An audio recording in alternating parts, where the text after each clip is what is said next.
And this comes from my acquaintance with this particular group, comes from my experience as a geography lecturer, when I was teaching rural development in the third world and village level change and things like that, and sort of integrated development involving the various aspects of basically trying to lift levels of poverty and exploitation in rural parts of the non-Western world. And I wrote away to a group called World Vision. And World Vision sent me a very large package of extremely interesting, well-illustrated multimedia presentation about village-level development. And it all seemed very credible, and it seemed that World Vision was doing a great deal. And I was very impressed at that time. I started looking at things a little bit more deeply, and the theme of this talk basically is that things aren't what they seem. And if I could just give you an example of this one agency and an insight into my learning process. Now, World Vision basically helps children in poor countries deal with poverty by getting millions of ordinary people to donate money to a sponsorship program. But, well, World Vision began in Korea around 1950 as a Youth for Christ organization, backed by Billy Graham. World Vision became the main evangelical intelligence gathering agency with the establishment of Missions Advanced Research and Communications, MARC, in 1967. World Vision is a sister organization, that's the official term, a sister organization of the family, or the Fellowship Foundation, a secretive political elite in Washington, D.C. World Vision's one-time chairman of the board, John Hinckley Sr., was an oil man whose company was bailed out by George H.W. Bush, another oil man. World Vision worker John Hinckley Jr., John Hinckley Sr.'s son, shot and nearly killed Ronald Reagan. World Vision worker Mark Chapman shot and killed John Lennon. World Vision cooperated extensively with the CIA during the Vietnam War while it was managing the refugee population. World Vision helped settle Hmong refugees from Laos in the late Jim Jones settlement in Jonesville, or Jonestown rather, Guyana.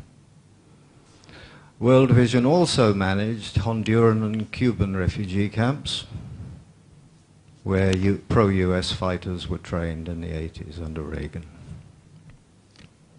World Vision helped manage the Sabra and Shatila camps in Lebanon.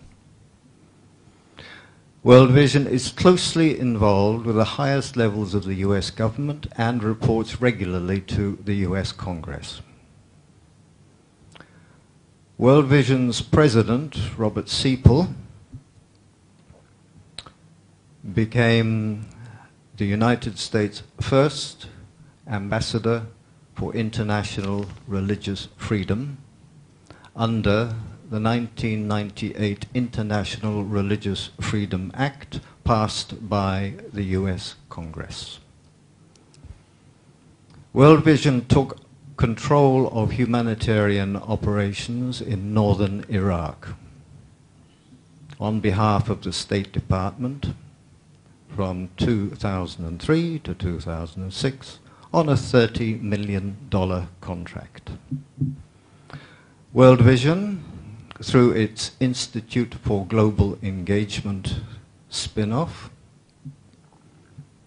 negotiated Vietnam's entry into the World Trade Organization on behalf of the State Department. World Vision, through its International Justice Mission spin-off, acts as human rights enforcer for the State Department. World Vision's annual budget, at about $2 billion, is equivalent to the United Nations budget.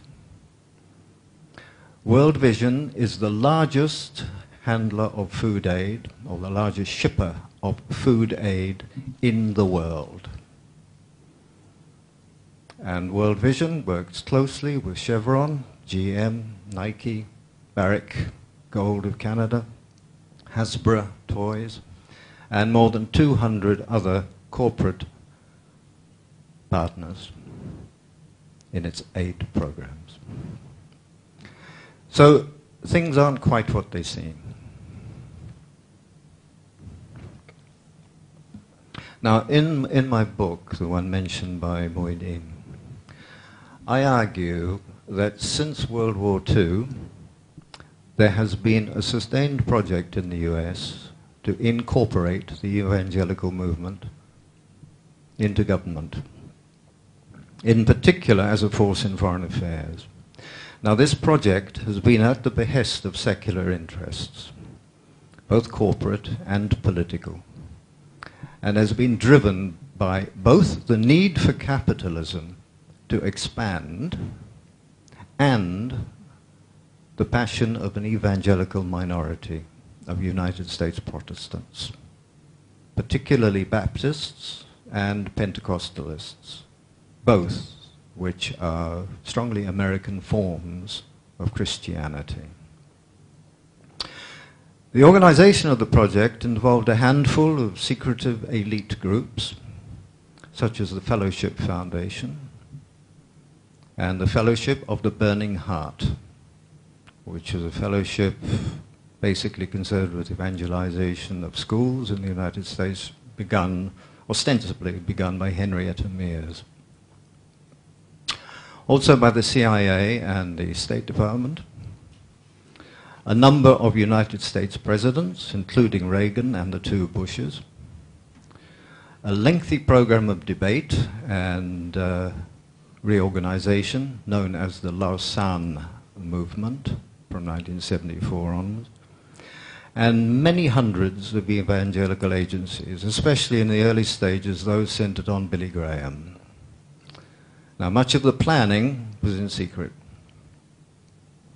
One of the main tasks of the project was to repackage Western evangelization for a post-colonial world by making Christianization more culturally contextualized, but still a faithful surrogate of Westernization.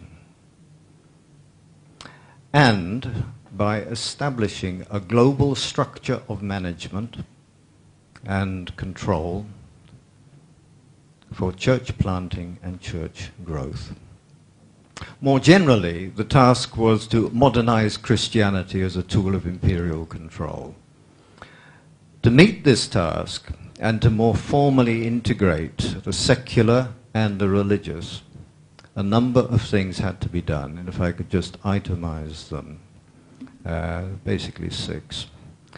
Firstly, the corporate, military, and political elites had to be connected more closely to the leaders of the church.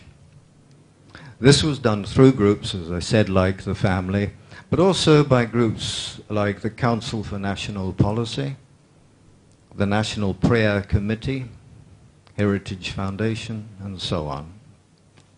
Secondly, the ideological, theological support needed refining. Dominionism and spiritual warfare emerged as the two theological, and I would put theological in inverted commas, the two theological legs of evangelization. The first, dominionism, was largely from Fuller College or Fuller Theological Seminary. The second, associated especially with C. Peter Wagner, who I'll come back to later on. On top of this, Peter Drucker, who was a General Motors management expert, Peter Drucker's three-legged stool, again, which I'll mention a bit later, and Yonggi Cho's cell church theory were key management aids for the movement. Thirdly, a global prayer network was needed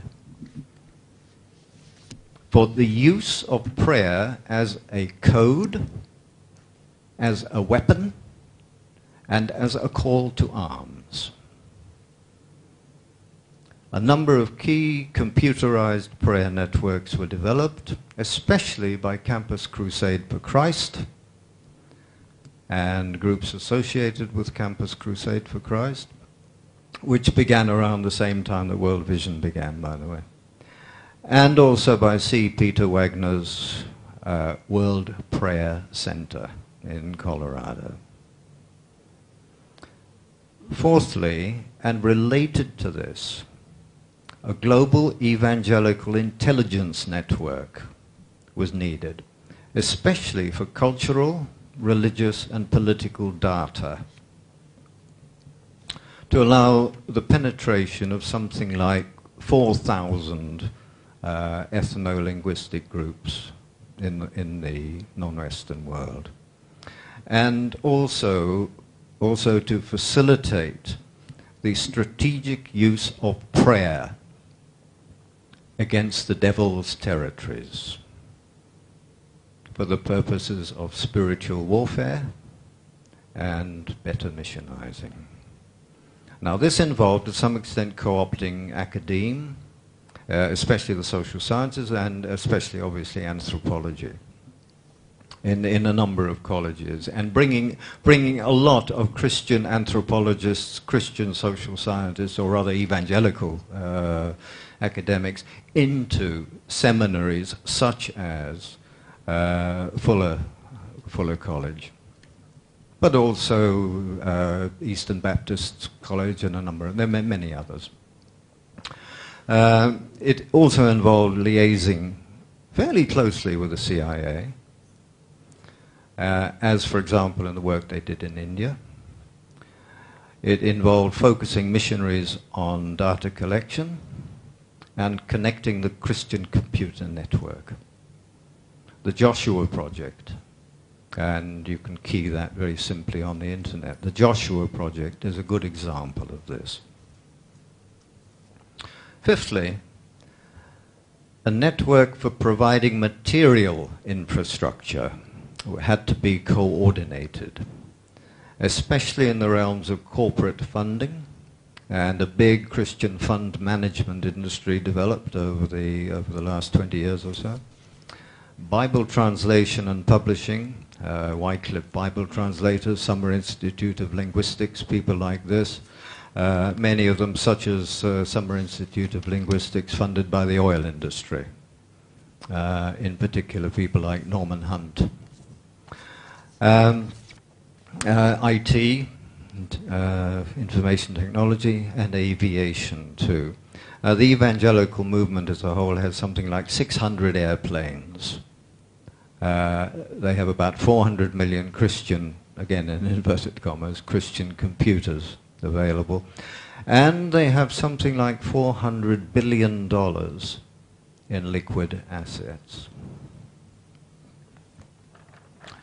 And finally, the sixth point, or the sixth need, the sixth requirement that needed to be fulfilled, there was needed a comprehensive proxy presence in the non-Western world of non-white, cross-cultural missionaries from Latin America, from India.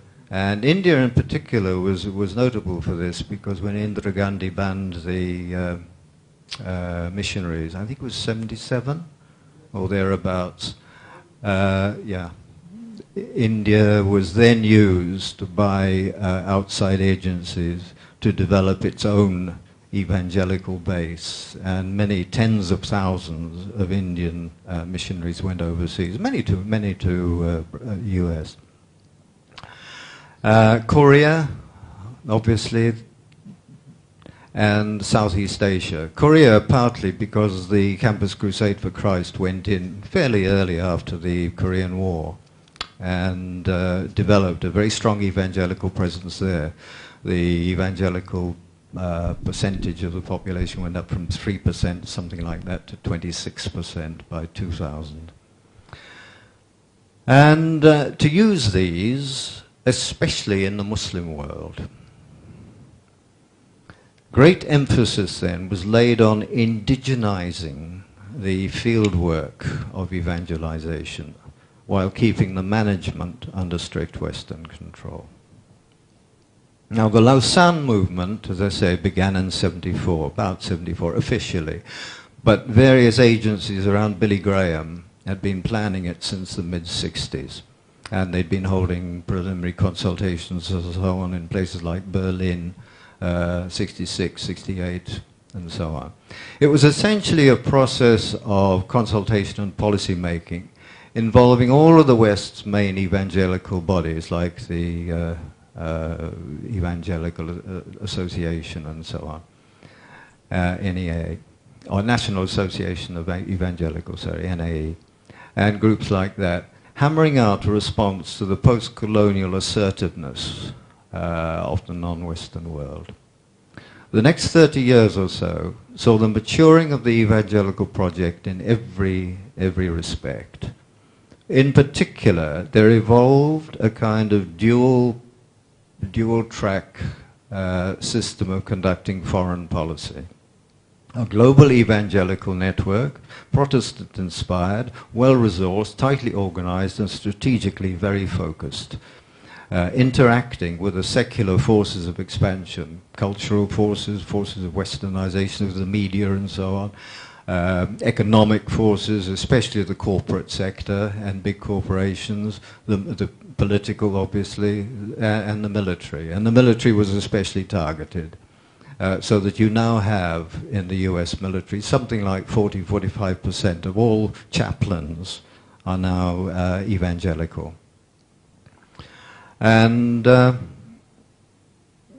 this interaction immeasurably strengthened the influence of all groups in the coalition of power. The net result then has been a significant reinforcing of US cultural influence in the non-Western world, a more effective spread of US-style free enterprise economics, partly through the prosperity gospeling of the Pentecostals, but also through the activities of groups like World Vision. Very mainstream, very respectable, but promoting a particular view of economic development. The strengthening of pro-American political elites and middle classes, a reduction in the threat of peasant-based revolution and of liberation theology, especially in Latin America, a powerful evangelical presence in numerous strategic border areas of the non-Western world, Africa, border areas like the southern Sudan, Uganda nexus, Central America, Honduras, Guatemala, Nicaragua, and the buffer states between India and China. Nagaland, incidentally, is the most Baptist state in the world, more Baptist than Tennessee. And key countries such as Guatemala, which now again has about 30% evangelical population, Brazil, Uganda, Sudan, Indonesia, South Korea, and so on. In addition, there's been a substantial church cooperation in fighting wars in Central America, in Indochina, in Central Africa, and in the Middle East. Besides, the political position of Israel in the non-Western world has been immeasurably strengthened, because this is ultimately a Christian Zionist project. It is not just evangelical Christian.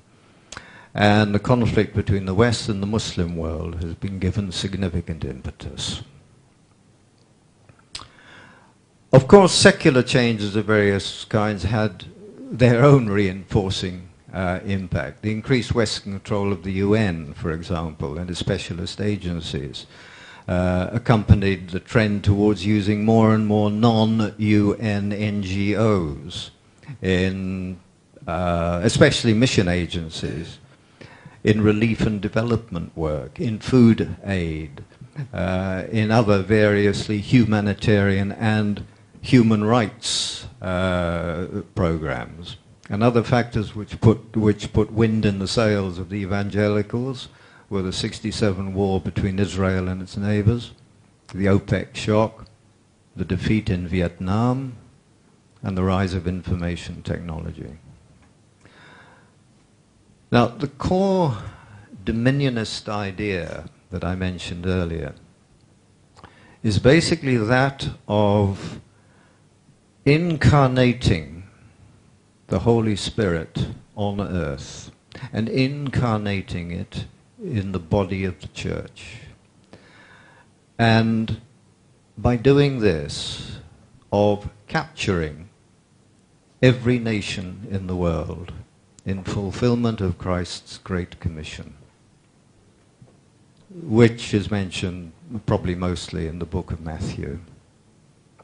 Now, this dominionist idea is in perfect harmony with the secular needs of empire for three reasons.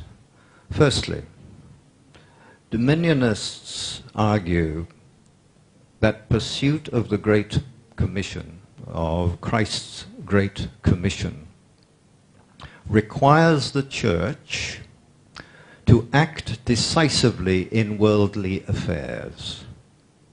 In other words, as a secular agent of God.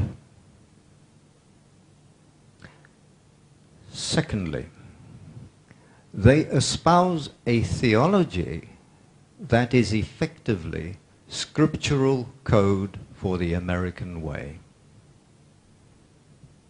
Thirdly, they insist that evangelization must transform not individuals, not person by person, but should transform entire nations, cultures, societies as wholes, as integral organisms, thus requiring comprehensive Christianization of the entire social and political system of a country, and not just of individuals. Now, this is a key requirement. It means that evangelization of a country must involve a large number of agencies, penetrating every sector of interest and influence, wearing a great variety of secular cloaks, and collectively strongly managed from an outside network. But the evangelicals bring to the project four very special dimensions. Firstly, they bless what is often a ruthlessly secular penetration with the balm of biblical support and Christian humanitarianism, thereby, through that blessing, benefiting the three other members of the ruling coalition. Obviously, it pays as a corporation working in the mining industry of the Andes to have Christ's blessing.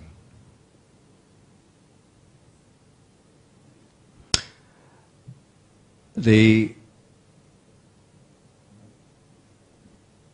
blessing of the other two sectors of the coalition, or the secular sector, the secular parts of the coalition, is very much one of the key justifications of the three-legged stool model. Now, we've heard in a number of contexts about the increasing importance of civil society, and this is a phrase which is very, very postmodernist, civil society, arising in terms of proliferation of NGO-type organizations doing basically what used to be done by, say, the United Nations or by government and so on.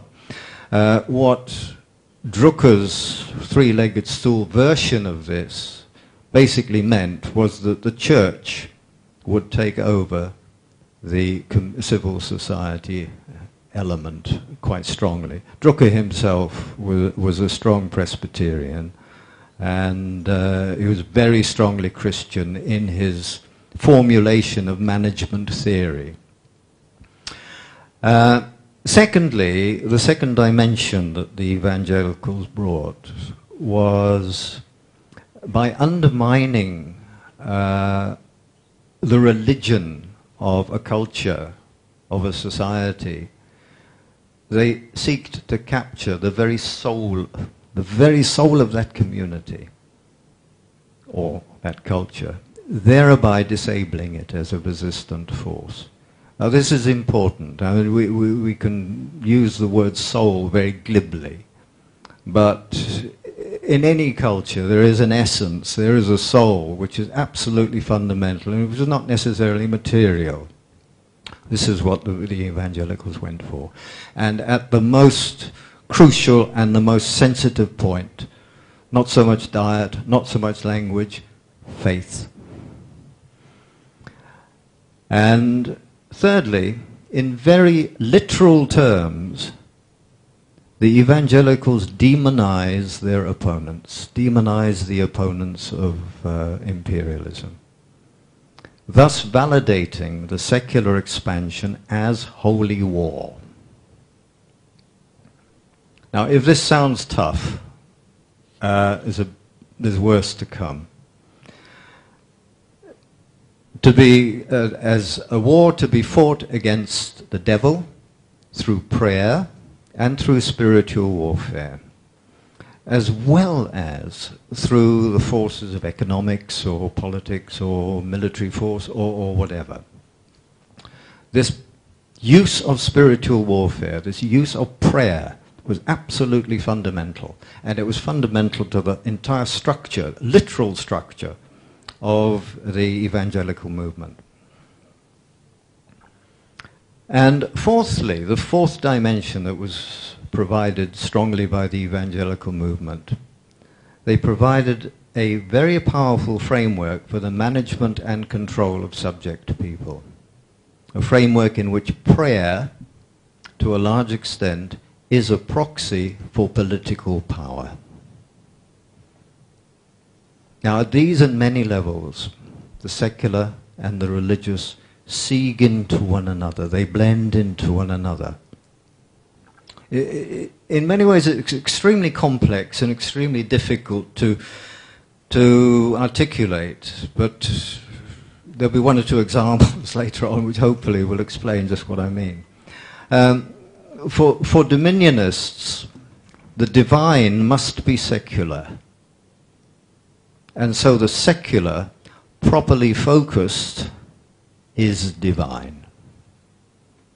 In other words, to achieve Christ's Great Commission, one must do all that is necessary to achieve secular power. And for the imperialists themselves, this conflation of theology and economic greed gives a passion to the task. But for targeted countries, the interplay of the secular and religious, constructed and often obscured as imperial policy, is both a challenge to comprehension and a serious political and cultural threat. Now, if we could look just briefly at the agencies that I'm talking about, the agencies of evangelization. For the target country, this kind of twin-barreled penetration is extremely hard to resist. We need only look at the variety of groups which routinely penetrate target societies. Now, maintaining an official presence, more often than not, and we're talking primarily here about non-Muslim countries, but in many partly or minority Muslim countries, the same group of agencies are present. World Vision, including the Institute for Global Engagement and International Justice Mission, they're usually there. But then so too, in many, many countries, is the Full Gospel Businessmen's Fellowship,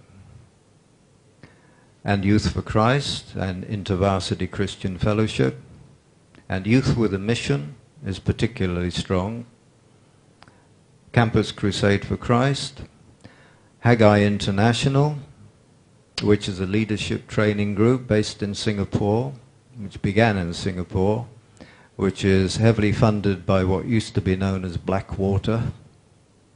In fact, Haggai is a very interesting group, because it's originally from West Michigan, and it's been funded quite strongly by West Michigan people like the DeVos people, the Amway family, Van Andels, and of course Prince, Eric Prince being the founder and director of Blackwater Security.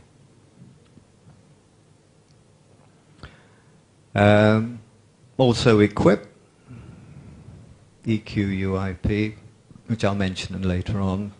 The Assemblies of God are particularly important because they merge into a number of groups like Campus Crusade for Christ, World Youth with a Mission, Full Gospel Businessmen's Fellowship, and so on. The Assemblies of God are particularly aggressive evangelical church.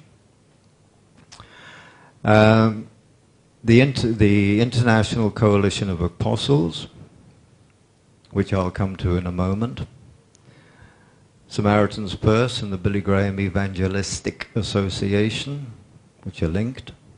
Samaritan's Purse, incidentally, was a spin-off from World Vision. The original founder of World Vision got a bit fed up with the way things were going and left it and started Samaritan's Purse. Now, Samaritan's Purse, which is now run by Franklin Graham, Billy Graham's son, is one of the most vitriolically anti-Muslim agencies that there is. Then there are a number of other things like Habitat for Humanity. Well, Habitat for Humanity is again like World Vision, very similar to World Vision. Teen Challenge, Global Mapping, which is an infrastructural agency which is concerned very much with mapping the territories of the devil so that prayer warfare can take place.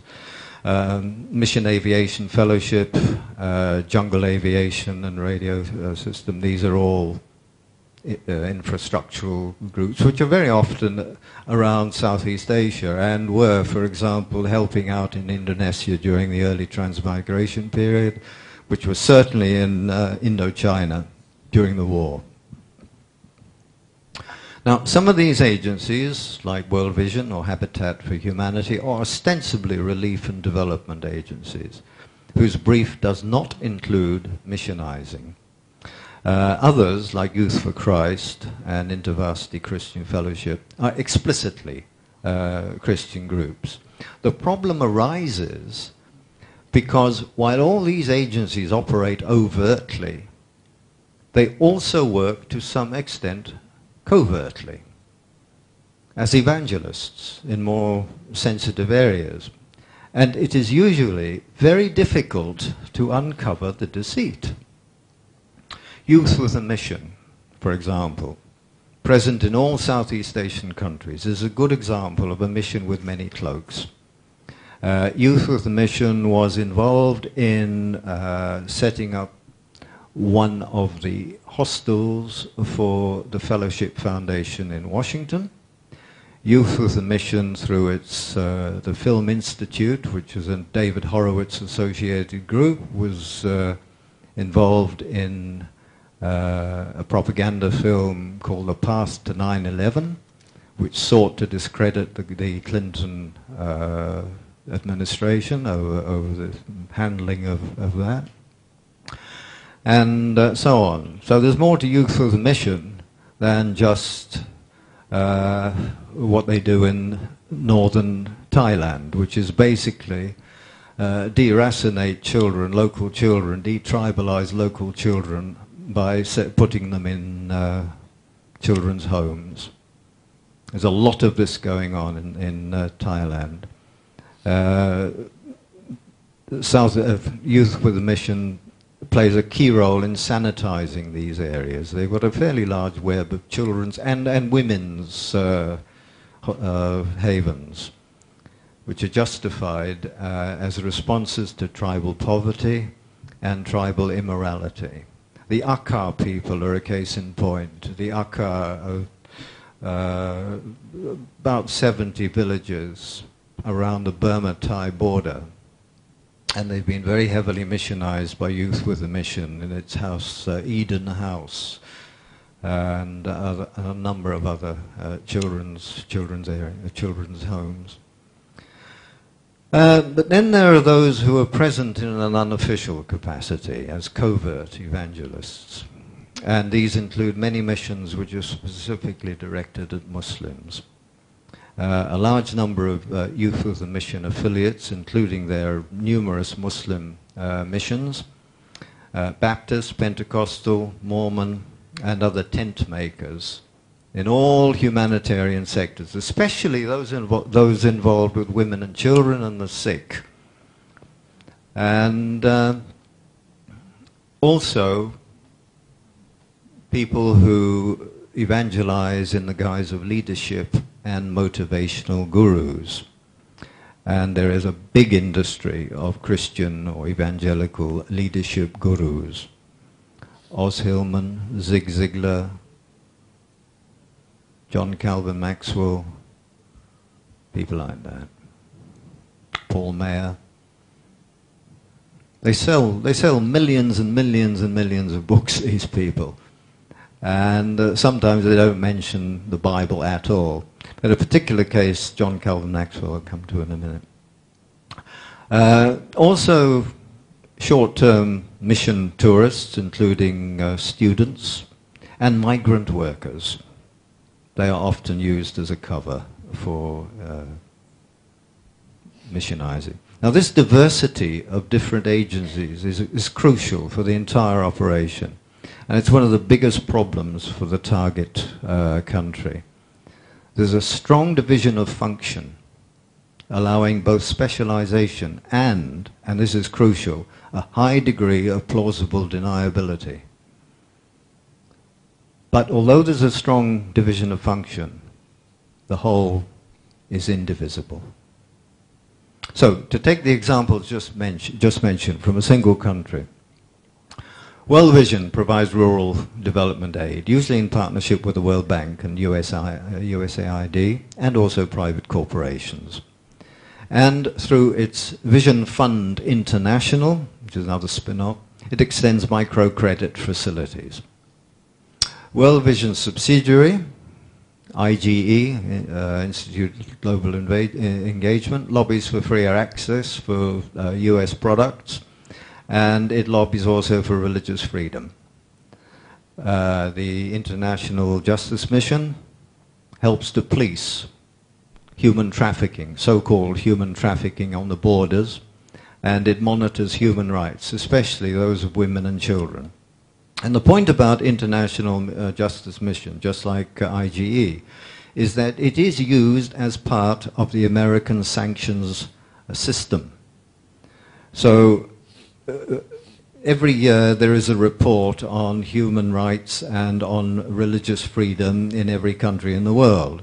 And if you don't score a certain number of points, You will be denied trade access. You will not be given World Trade Organization membership. You will not get this, that, or the other kind of concession.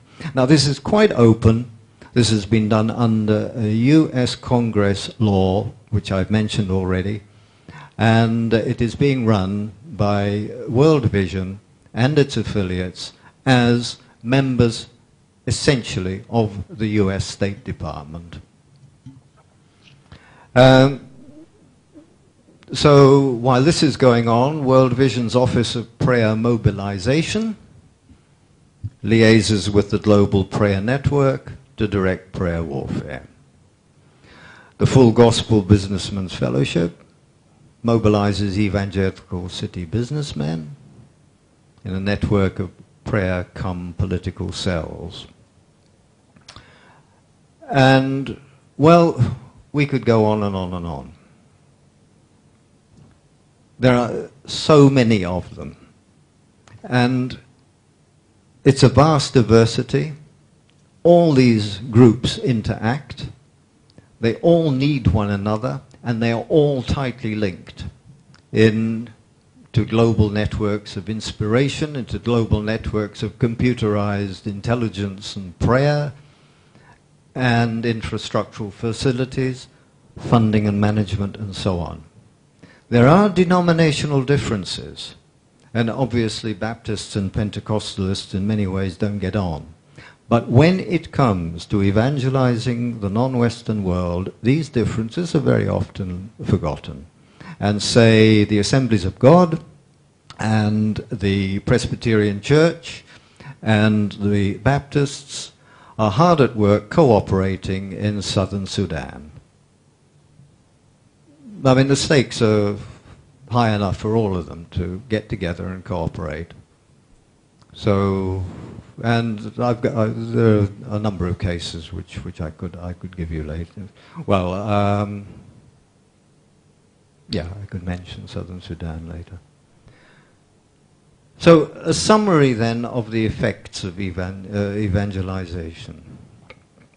But let me, I think probably before I do, can I just give you another example? And I think this is a very poignant example. It's a Pentecostal example. Now, some aspects of Pentecostalism and charismatic Christianity are seen to be especially appropriate for non-Western evangelization, given indigenous spiritual traditions, given the economic security of ethnic minority economic group, ethnic minority middle classes, and so on. For example, faith healing, the prosperity gospel, things like this, which are associated with the Pentecostal movement quite strongly. And a reflection of the appeal of these, and also a reflection of the aggressiveness of pushing Pentecostalism, can be seen in the statistics. Between 1970 and 2010, the percentage of world Christians who were Pentecostal charismatic rose from 6% to 28%. Now, let me give you just one example of one of the networks. The International Coalition of Apostles was begun in Singapore by a chap called, it had its first meeting in Singapore at least, by a chap called C. Peter Wagner. Now, C. Peter Wagner he calls himself a charismatic. He is the chief apostle. So, firstly there is God, and then there is C. Peter Wagner. Then there is an apostolic council of prophetic elders. And this is a 30-member or thereabouts inner sanctum. It's led by C. Peter Wagner, the chief apostle, and Chuck Pierce, as chief prophet. This Council of Prophetic Elders basically runs a very big network of some 500 apostles worldwide. And these 500 apostles represent about 350 agencies, evangelizing agencies. They're basically assemblies of God and other Pentecostal charismatic churches based in the United States. They have affiliates in 40 countries, connections to most others. Their ideology is dominionist. It's strongly in support of spiritual warfare, the prosperity gospel. It's strongly pro-US, Christian Zionist, and anti-Islam. Their key functions are a number. Firstly, grooming Christian leaders in business, politics, and military through pseudo-secular fronts, especially leadership gurus like Oz Hillman and John Calvin Maxwell. Evangelical leadership networks like the Million Leaders Mandate, Second Billion Network, Christian Men's Network, and so on.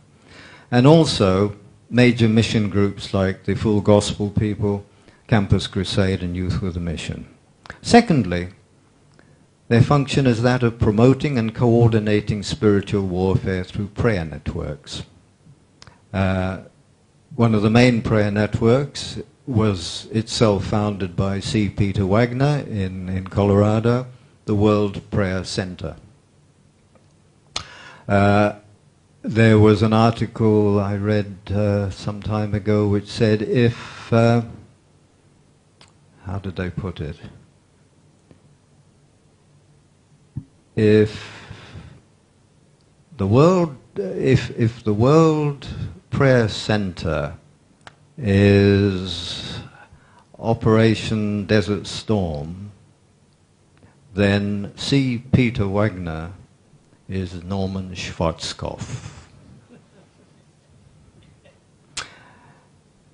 There are many other prayer networks. The Fellowship Foundation itself is a prayer network which is basically concerned with using this secretive network in Washington to project the ideal of a Christian republic in Christian expansion in search of a Christian empire.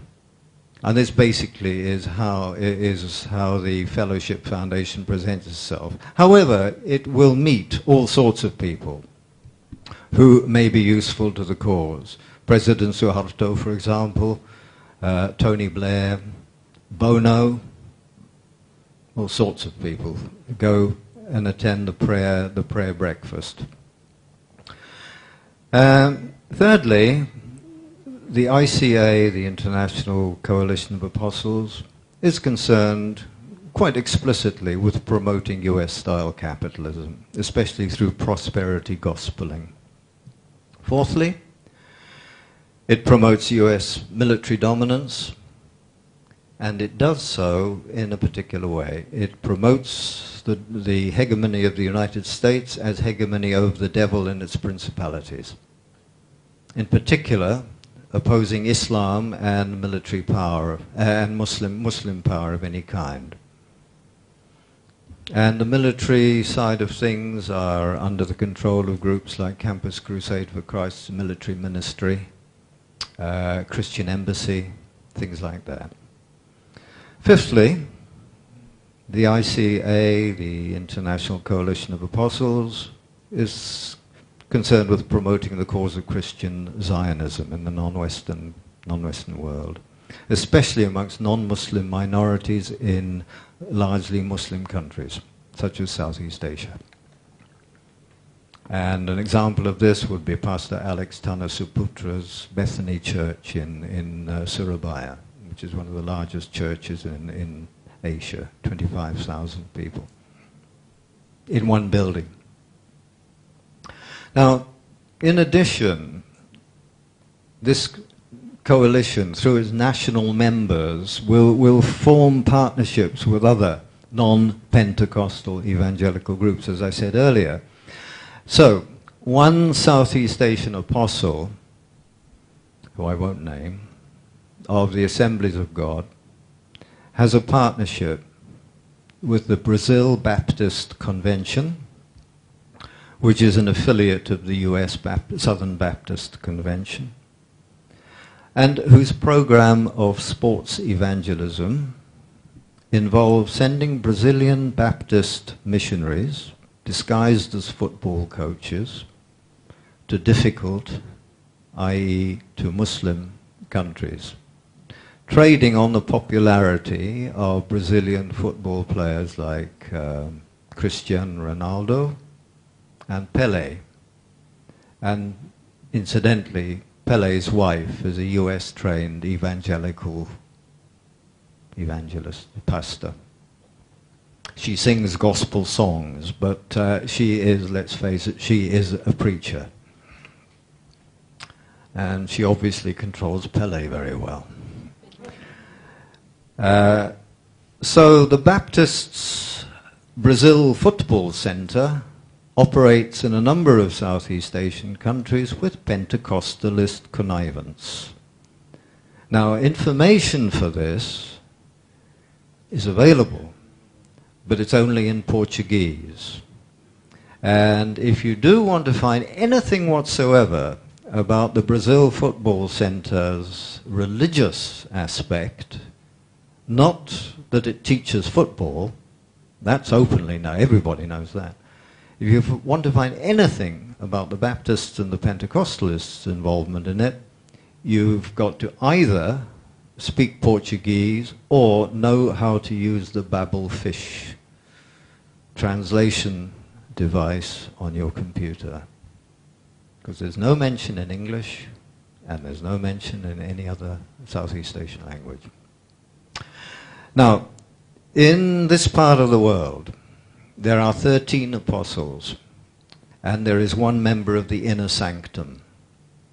And these 14 pastor the largest and the most well-funded churches in Southeast Asia, Bethany and Surabaya, for example.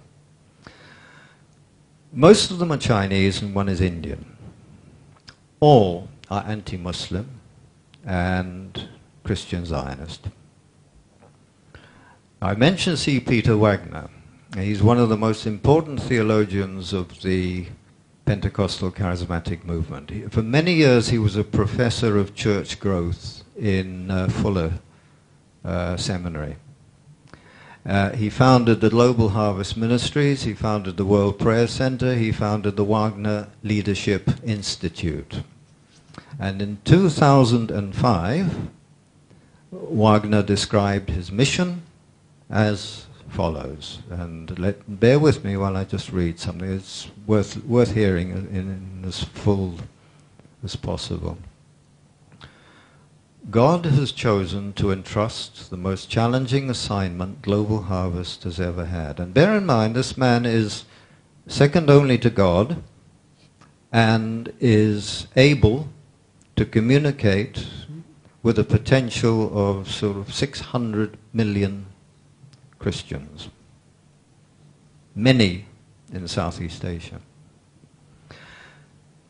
God has chosen to entrust the most challenging assignment Global Harvest has ever had. The Muslim peoples of the world, starting with the 15 nations of the Arab Middle East. Our sphere also includes the non-Arab Middle East, the Muslim regions outside, the Muslim nations outside the Middle East, and the Muslim diaspora. God wants us to start governmentally, connecting with the apostles of the region. Once we have the apostles in place, we will bring the intercessors and the prophets into the inner circle. In the ICA, there are basically three categories of member. There's the apostle, there's the intercessor, and there's the prophet. And all fulfill a particular divine function. One is concerned with receiving messages from God and transmitting them. Another is concerned with acting on them. The prophet receives the messages, the apostle transmits the message, and so on. Now, it's a quite elaborate structure, which, as an ordinary geography lecturer, I really don't understand fully. I certainly don't understand a lot of the scripture, but certainly it's very deliberate. So once we have the apostles in place, we will bring the intercessors and the prophets into the inner circle, and we will end up with the spiritual core we need for retaking the dominion that is rightfully ours. We launch out into these new territories with the apostolic prophetic government of the church. We will depend heavily on workplace leaders, not just traditional church people. In other words, we are going to go to the sectors of influence such as commerce, finance, banking, journalism, university, and so on. Workplace. We're not going to go to the Christians so much as going to where people work. So Wagner's dominionism relies heavily on spiritual warfare. And in Pentecostal, and certainly in Assemblies of God theology, there is no room for coexistence. Christ's Great Commission dictates that Islam must be destroyed and its territories occupied. And the reason is simple. Allah is Satan. Muslims are devil worshippers. In the words of C. Peter Wagner, and I quote, Allah is a high-ranking demonic spirit who has come to steal, to kill, and to destroy.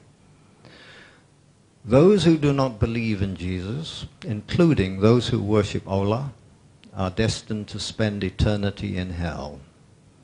Worship of Allah, no matter how sincere or pure-hearted, will not get a person to heaven any more than will worship of Inti or Amaterasu or Mikali, I'm sorry I got that wrong, or Quetzalcoatl or Kali, or whatever one's created demonic spirit of choice might be. What does God think of those who choose to worship Allah? It makes God mad. Romans 1:18-32 says that the wrath of God is revealed against those who exchange the truth of God for a lie and worshipped and served the creature rather than the Creator. If we keep these things in mind, we will not fall into the trap of being so politically correct in the visible world that we begin to imagine that Muslims are such good people that they are no longer have to be evangelized. Our specialty is prayer warfare, the kind of strategic prophetic intercession that attempts to neutralize the forces of darkness, orchestrated by the God of this age to keep people blinded to the gospel. Specifically, our desire is to see Muslims move from under the power of Allah to God. Now, Wagner's theology, if you can call it that, is worth quoting in length because it underpins a large part of the Pentecostalist global network. And it has a particularly significant effect on relations between Muslims and non-Muslims in regions like Southeast Asia. And evangelicals, including Baptists, generally do not bother to evangelize Muslims. Instead, it is far more productive strategically to target non-Muslims. And this is done through the prosperity gospel, among other things, and through appeals to a people who, like biblical Israel, are surrounded by the devil's army. And in the countries of Southeast Asia, the ICA has a special way of empowering the faithful.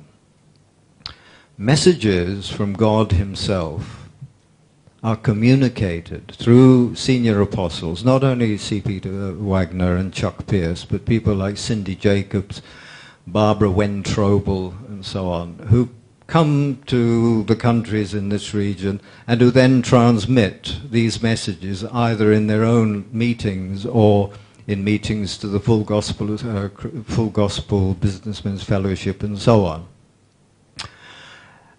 These messages, in essence, are a reassurance of God's love for a chosen people trapped by the devil.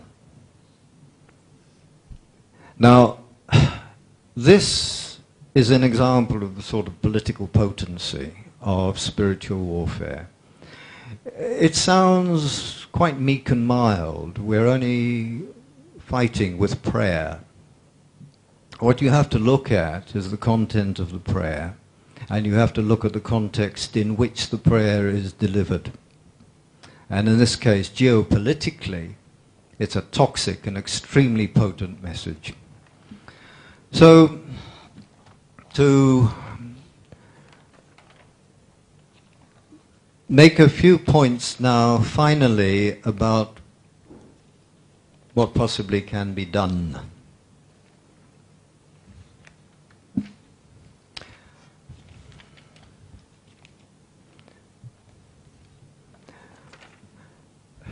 And I've got a number of points which I think we can go to.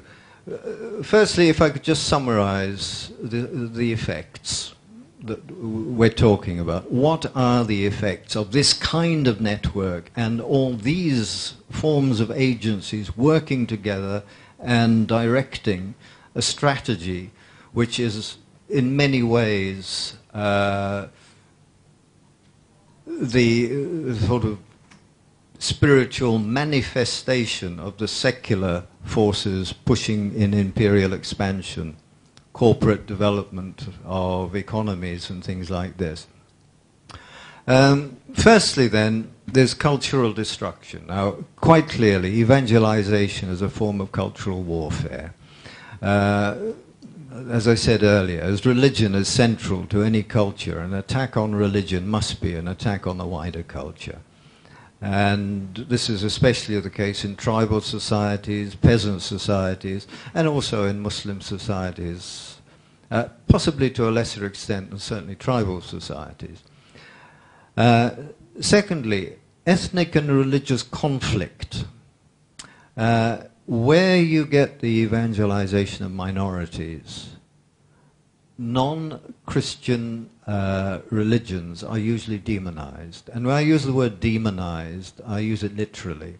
They're actually targeted as part of spiritual warfare, and they are given demonic traits. So conflict is increased, often deliberately, between the converts and wider society, the non-convert society.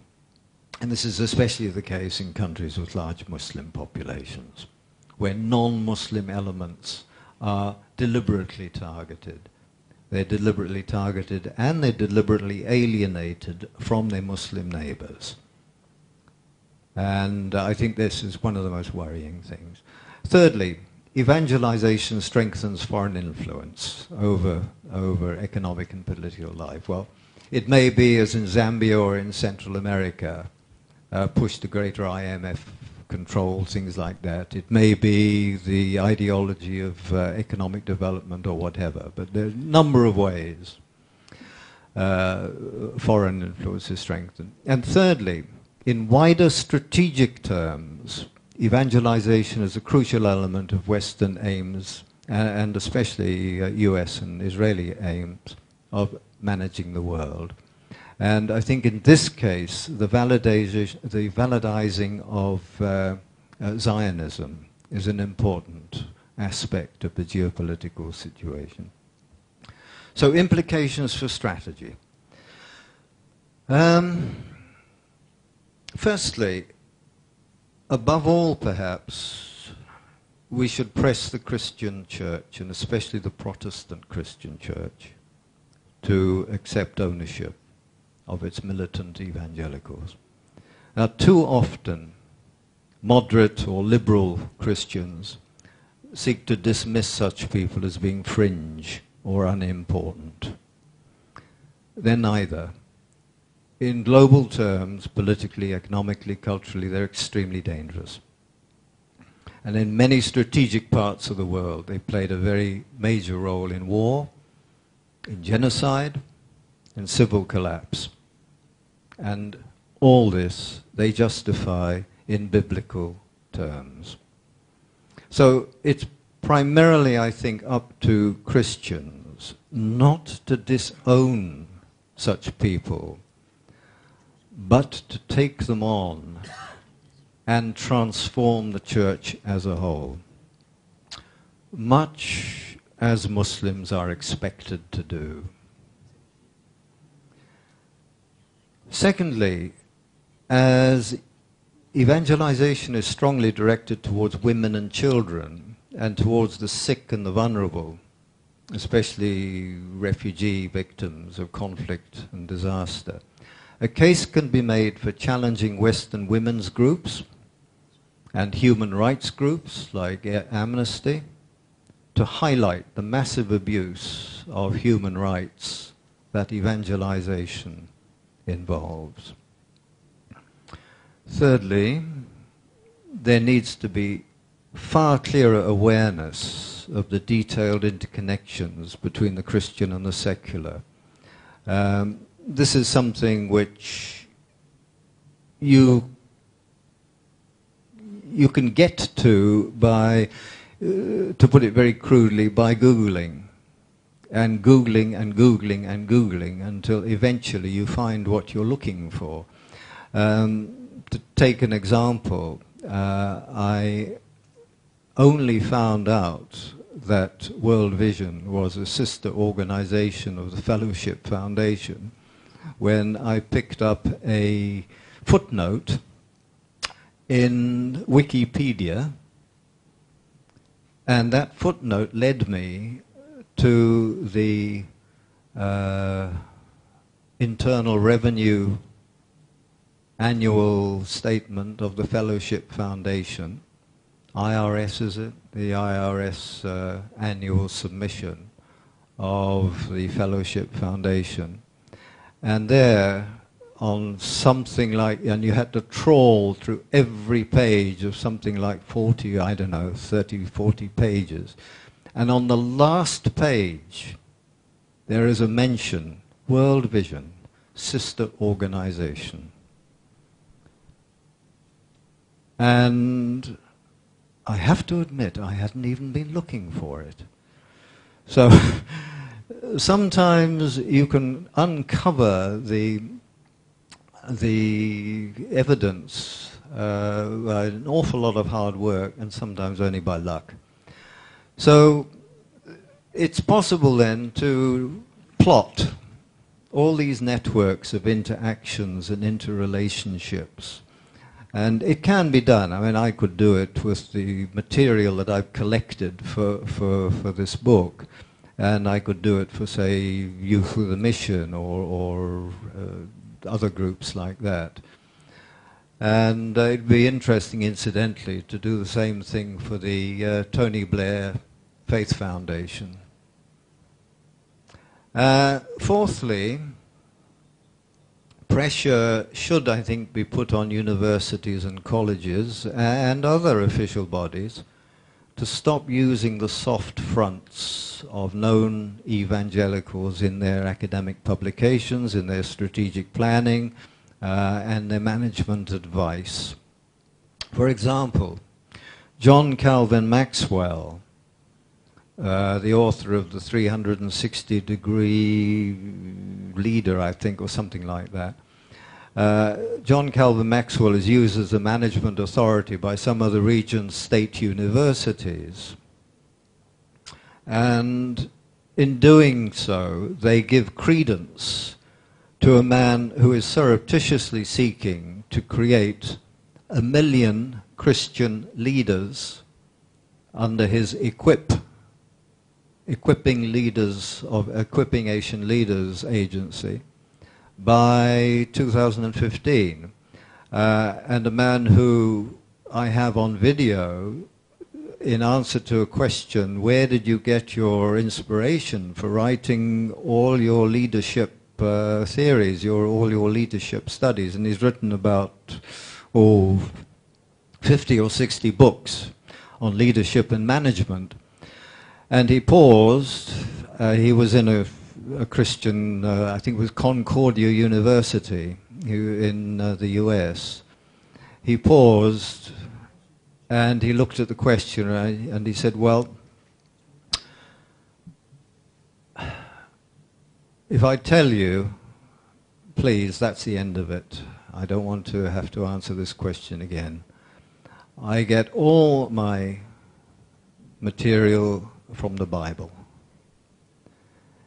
Now, there's nothing necessarily wrong with getting all your material from the Bible. That's not the point I'm making. The point I'm making is that people like John Calvin Maxwell have an agenda which they do not talk about.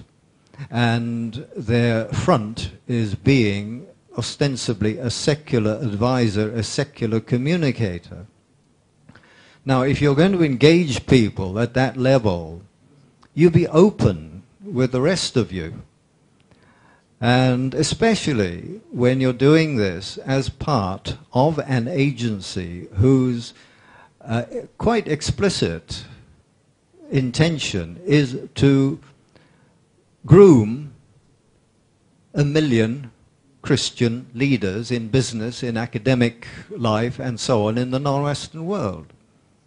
So I think we need to stop giving credibility to people like this. It's very easy to take them on board because they're glib and because they combine Hollywood with religion and capitalism and so on, and they come across very well. And they have a lot of aphorisms, and my God, we love aphorisms. It's a very quick-fire thing. So that, fifthly, the global networks can be challenged at a local level, like the ICA, by requiring local representatives who normally and who publicly subscribe to the national sensitivities of the countries in which they live, to get them to publicly disavow the more extreme views of their global leadership. And in this case, I'm talking about someone like C. Peter Wagner, who has his apostles in various parts of a strategic region like Southeast Asia. Get them to, I've nearly finished, get them to disavow that sort of thinking. Sixthly, perhaps an evangelical intelligence unit could be set up, a bit like Wagner's World Prayer Center, to gather all available intelligence and so on. I don't know. I mean, these are suggestions. I really can't come up with anything specifically sort of targeting the evangelicals, because they're so intertwined with the rest of the challenge, the rest of the work that has to be done to challenge imperialism. So, if I could just end on one point.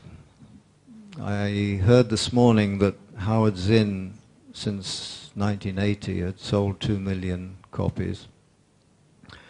The most popular paperback book in American history is the book by Rick Warren called The Purpose-Driven Life, and that sold 40 million copies.